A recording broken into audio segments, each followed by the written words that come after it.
conheci Dona Herta no Instituto de Biofísica e eu fiquei realmente fascinada pela pessoa. Ela é uma pessoa excepcional. Ela virou, para mim, ela virou um ideal de mulher cientista. Eu estou com mais de 80 anos, o que quer dizer que na minha trajetória eu encontrei muita coisa ruim.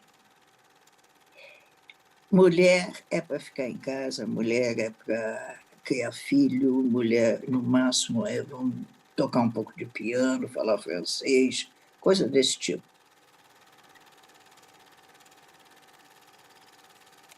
No meu curso de medicina, na minha turma, as mulheres eram 10%. E Dona Herta passou por muita coisa muito pior do que eu.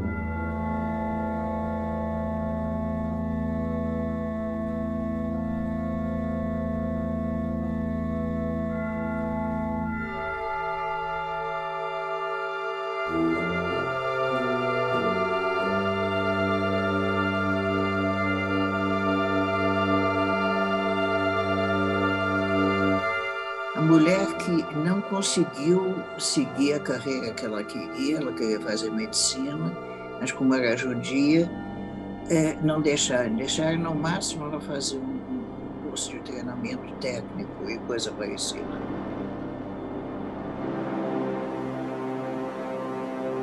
Depois ela fugiu, a família dela veio para cá e ela foi para a Itália.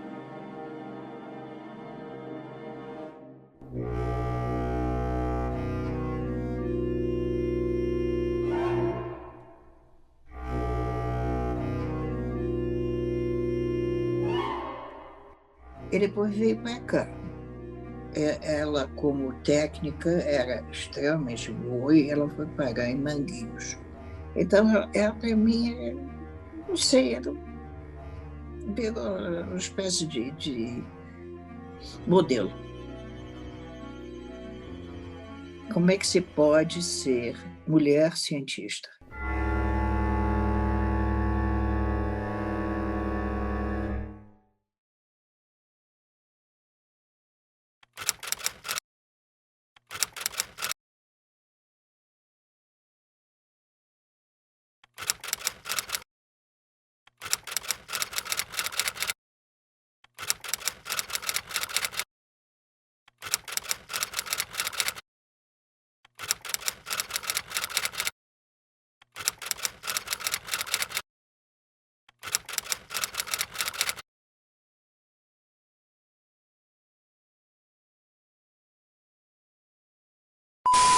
Um filme realizado pela doutora Herta Meyer, do Instituto de Biofísica da Universidade Federal do Rio de Janeiro, mostra a aventura de um tripanosoma no interior das células do coração.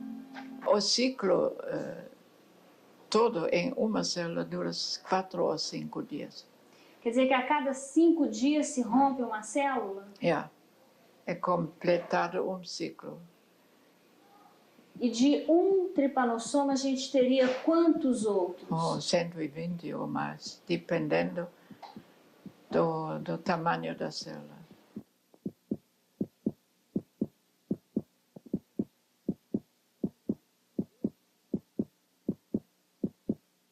Desde há 80 anos atrás, quando Carlos Chagas a descreveu pela primeira vez o Trypanosoma cruzi, nesses últimos 80 anos, há vários grupos, não só nesse laboratório, como em outros laboratórios no país e no exterior, têm se dedicado ao estudo desse protozoário. Ele procurando entender melhor como ele é organizado, quais as estruturas que fazem parte desse protozoário e principalmente o mecanismo que ele utiliza para poder penetrar no interior de células do hospedeiro vertebrado. Eles começam a ficar arredondados, depois começam a se dividir intensamente, que significa uma amplificação bastante grande do processo infeccioso, que ao final de alguns dias arrebentam as células, né, e são liberados no espaço intercelular. Isso, no caso de um animal infectado, de um paciente, significa novos tripomastigotas de novas formas infectivas, que são então capazes de infectarem novas células e amplificarem mais ainda o parasitismo.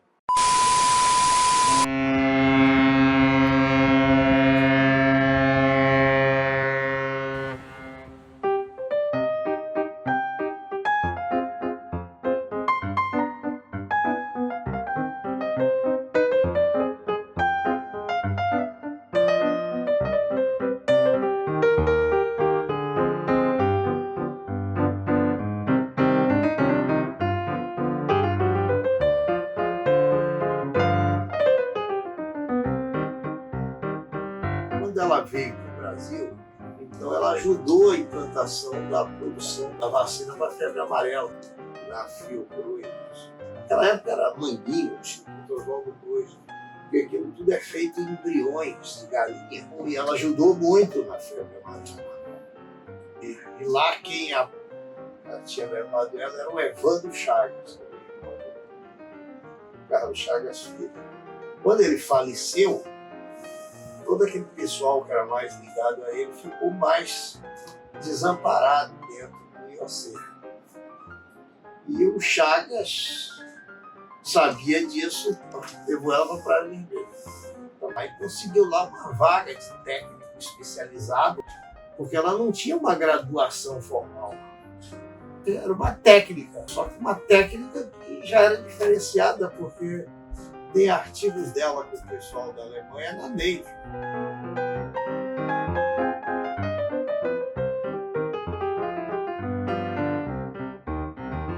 O cultivo da malária, ela foi a primeira a cultivar o plasmódio de aves. E manteve todo o ciclo, fez um filme belíssimo na época sobre todo o ciclo. E ninguém conseguia cultivar o plasmódio humano. Aí o professor Trenger, que era o grande líder da biologia celular e parasitologia na Rockefeller, Nova York, veio ao Rio de Janeiro aprender a fazer esse cultivo. E voltou para lá. Ele publicou o cultivo do plasmódio falcíparo, fazendo uma manutenção de eritrócitos. E foi um trabalho importantíssimo, com a repercussão internacional. As culturas de neurônio dela, de gânglios espinhais, eram culturas fantásticas, puras. Ela começou a ver divisão de neurônio. Foi uma das primeiras pessoas a observar isso, neurônios com 2 núcleos. Isso aí que a Rita Leva se interessou muito por essas coisas de neurônio. Ela veio ao Rio de Janeiro, ficou aqui alguns meses e fizeram o trabalho que deu origem ao fator de crescimento. Tanto que quando ela recebeu o prêmio Nobel, se você lê o texto dela, ela reconhece isso. E na época chamou até a Dona Herta para ir mas ela acho que não pôde ir na época, a Estocolmo para o recebimento do prêmio.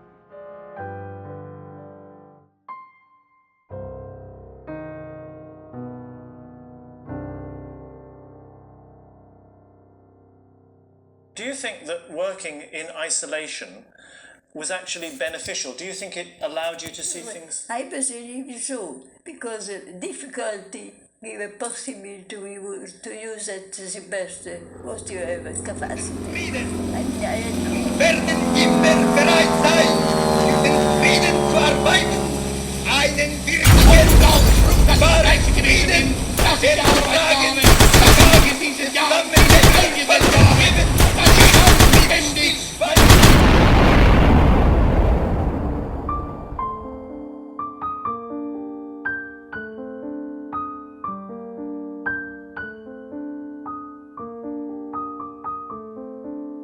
quem for pesquisar sobre a Herta ou quem for pesquisar pela Rita vai se entrelaçar entre a vida das duas e vai ver que elas, ambas de famílias judaicas, mesmo que não fossem seguidoras da religião judaica. A Rita também de família judaica, mas italiana, né? não alemã como a Herta.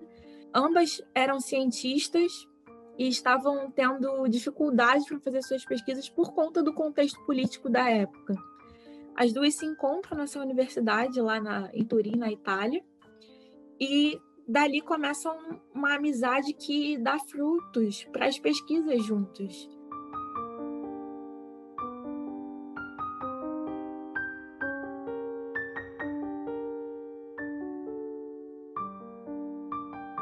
Então, a Herta faz essa parada na Itália, que anos mais tarde a obriga, né, a sair da Itália e vir para o Brasil já tendo familiares aqui.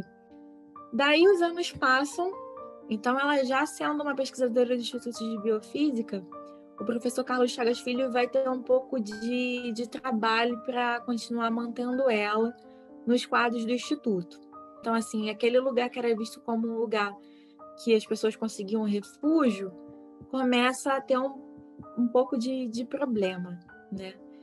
Começa a haver uma perseguição dentro do Brasil.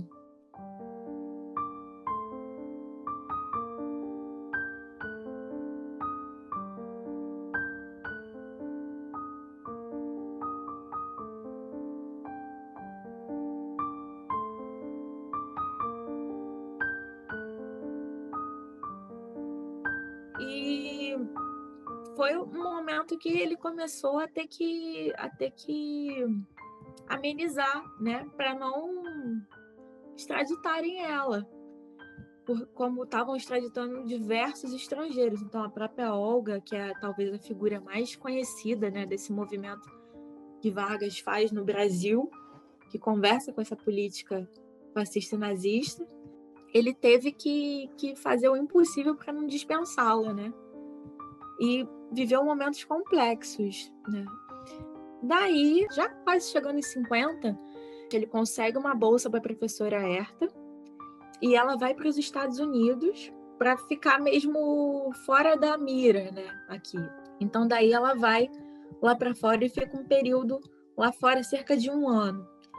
E uma coisa que é interessante a gente observar é que durante todas as entrevistas com os pesquisadores que, diferente de mim, não tiveram contato apenas com essa documentação escrita, mas sim com a figura da Herta pessoalmente, eles viam que tinha um sentimento de dor quando alguém conversava, porque era um assunto que de uma hora para outra, repentinamente, surgiria, né? Ainda mais as pessoas querendo conhecer, e dentro do Instituto, da forma que se deu a história dela.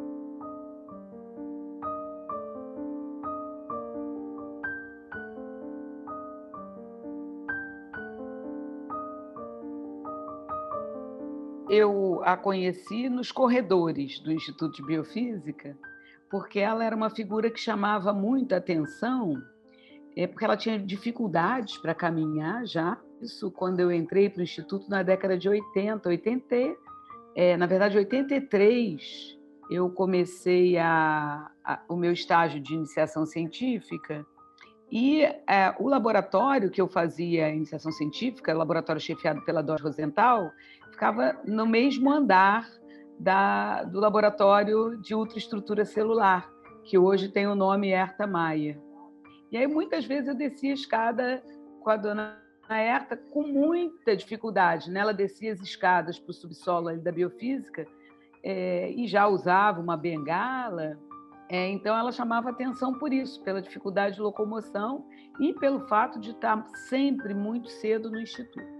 E eu, na verdade, não sabia muitos detalhes sobre a dona Herta, né? Eu sabia que ela era uma pesquisadora que trabalhava no laboratório de ultraestrutura celular. Um conhecimento sobre métodos de estudo das células incrível, né?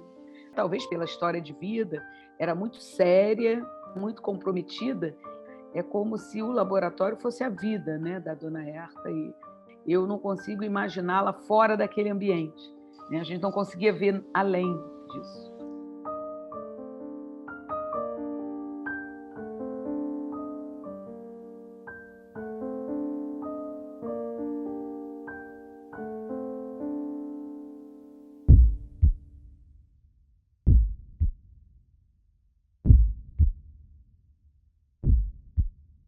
Dona Herta soube o que é medo. Medo num sentido em que nós não conhecemos, que é o medo da morte iminente. É o medo de ser considerada uma pessoa não desejada, que merece morrer, que não merece viver.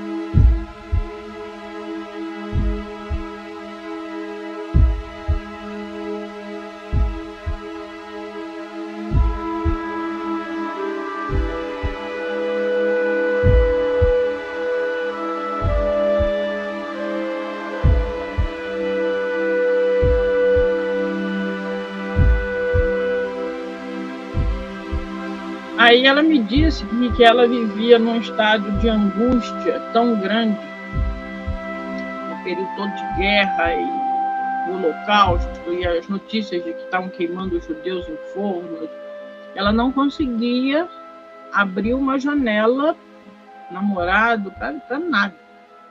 E a vida dela era estar sempre na espreita de como vai fugir, de como vai se safar, e como é que vai ser a fuga. Não teve uma vida amorosa, ou se teve uma coisa que realmente eu não soube.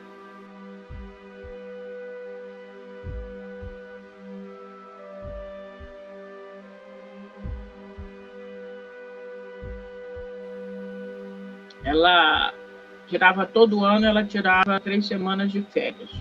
E ela ia para a Suíça, na parte que falava alemão. E perguntado por que não vai para a Alemanha, que também tem ali tantas montanhas, é tão linda a Alemanha. Ela falou, nunca mais Alemanha. Alemanha não. Ela ficou muito marcada, né, com a perseguição nazista. Então ela ia para a Suíça, ia para um chalé, um hotel bem nos Alpes, e ficava ali. Ela disse que as férias dela era ficar numa cadeira admirando a natureza, a neve, lia muito, levava um monte de livros e matava as saudades de falar o alemão. Então era o momento, as férias dela eram uma vez por ano, ela ia para esse mesmo chalé, levava os livros e trazia chocolates de presente para a gente, os chocolates suíços. E eu, particularmente, a única pessoa que ela deixava entrar na sala dela para conversar sobre as novidades das crianças e acompanhar cada dia das crianças e as fotos e as gracinhas. A gente não falava de ciência. A gente falava dos filhos, porque conforme eu fui tendo os filhos, ela despertou nela um sentido assim de avó, de mãe, e eu tinha que todo dia contar alguma gracinha dos meus filhos, por menor que fosse a gracinha, mas aquilo alimentava o dia dela. Para ela, eu acho que era o porquê dela ter alguma coisa para pensar no caminho, ou sonhar, era alguma gracinha do meu filho. Eu percebi isso rapidamente. Eu chegava, ela já me chamava. Então é isso, foi uma relação muito humana. Eu acho que com o Vanderlei, ele era o filho científico dela, né? Ciência, os dois, unha e carne, porque o Vanderlei saiu de casa muito cedo, de 14 anos, e eu acho que eles se reconheceram, né? Ele muito sozinho no Rio, que veio da Bahia, muito isolado, muito só, né? E ela também. Ela sem ter filhos, sem ter amor. Então, os dois criaram um vínculo muito forte. E quando eu entrei no circuito, eu fui muito bem recebida por ela. Sabe? Muito, muito, muito amada por ela, mas da maneira dela. Né? Ela, por exemplo, não gostava que chamassem ela de doutora. Quando alguém chegava e ela falava, doutora Herta, ela falava, eu não sou doutora. Não me chame de doutora, não fiz doutorado.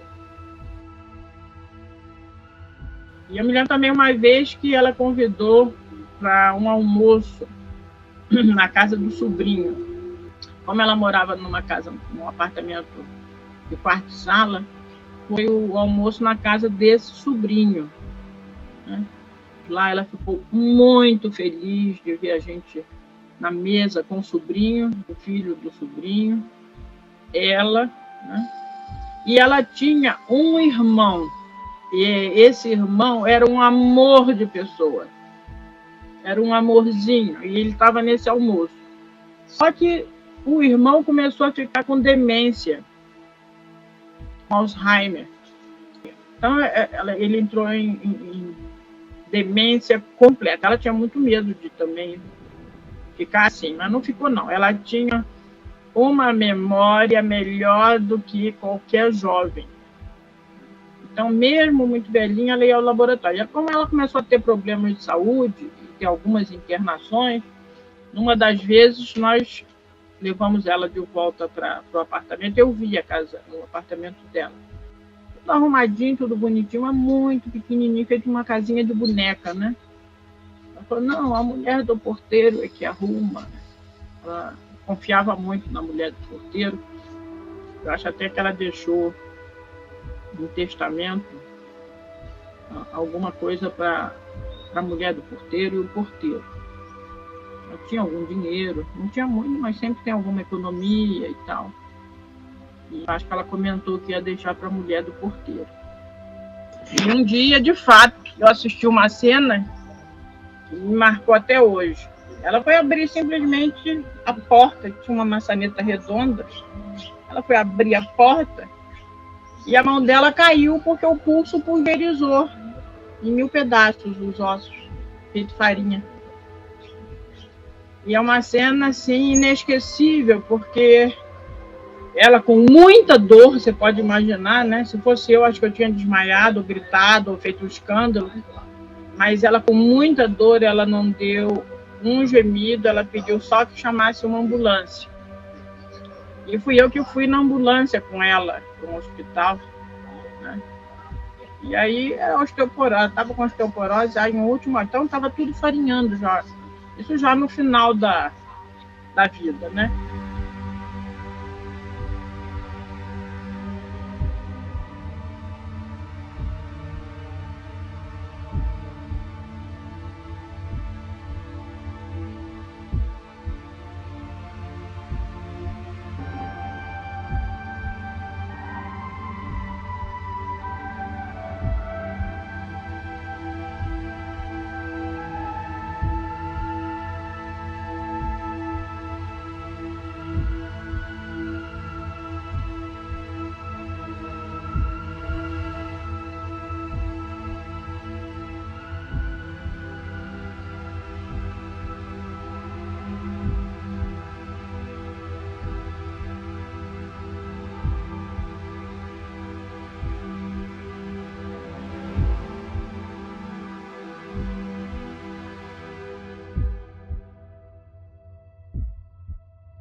Falar das mulheres é sempre um trabalho grande, né? Porque quando a gente pensa em memória feminina, a gente sempre fala de dados, informações dispersas e fragmentadas. A história, as grandes narrativas históricas não nos contemplam, né? As grandes narrativas históricas nos silenciaram, nos negligenciaram, nos secundarizaram. Então, quando a gente fala de história feminina, de memória feminina, sobretudo entendendo que memória é um conceito em disputa, né? Falar de história e falar de memória é também falar de disputa de narrativas, é fundamental lembrar que esses registros e as histórias sobre esses registros também se constituem em meio a relações de poder que, ao longo desses processos, negaram o lugar de protagonismo às mulheres. Então, falar da história feminina, falar da memória feminina, é automaticamente pensar em criar estratégias de visibilidade para que a gente possa ir costurando, né, como um cozimento de pequenos pedacinhos de história fragmentados. É um trabalho quase que de detetive. É muito difícil e é raro encontrar um arquivo de mulher que tem ali toda a sua trajetória tão bem contada quando a gente compara com o arquivo masculino, por exemplo. E a gente consegue ter muito pouca memória e lembrança da feição da Herta, né? E é assim com tantas outras mulheres, né? E aí a gente entende um pouco essa dificuldade das mulheres de se colocarem nos espaços públicos. Esses são espaços que historicamente nos foram negados. É violento. Esses projetos políticos de violência e silenciamento que recaem sobre corpos negros, femininos, indígenas, LGBTQI+, eles, de certa forma, eles são absorvidos, né, por nós, são introjetados em nós. Como é importante que esses registros sejam recuperados, ainda que a posteriori, ainda que fragmentados, porque quanto mais o tempo passa, mais difícil é coletar esses documentos, esses registros, essas imagens sobre essas personagens. Então é fundamental fazer e fazer agora. É urgente. A história da perseguição pela sua condição de mulher e pela sua condição de mulher judia também é muito próxima com aquilo que os meus ancestrais vivenciaram na história do Brasil, né? Que é a história dos negros brasileiros, que vieram escravizados de África para cá e que também tiveram sua humanidade negada. Então a gente está falando de uma luta por direitos muito básicos, pelo direito de existir. E então eu acho que Herta, com a particularidade das violências vividas no nazismo, mas também pela sua condição de mulher, partilha com tantas outras de nós esse desejo de se fazer ouvir. Então, Herta é um símbolo, uma imagem da luta feminina, de um processo que é doloroso, mas também muito bonito e necessário, de humanização das nossas histórias. E falar dessa centelha de resistência é falar dela, é falar de mim, né? Ainda que com particularidades, mas é falar de mim também. Falar de Herta é falar da mulher acadêmica que eu me tornei. A gente se aproxima, né? Herta Meier sou eu.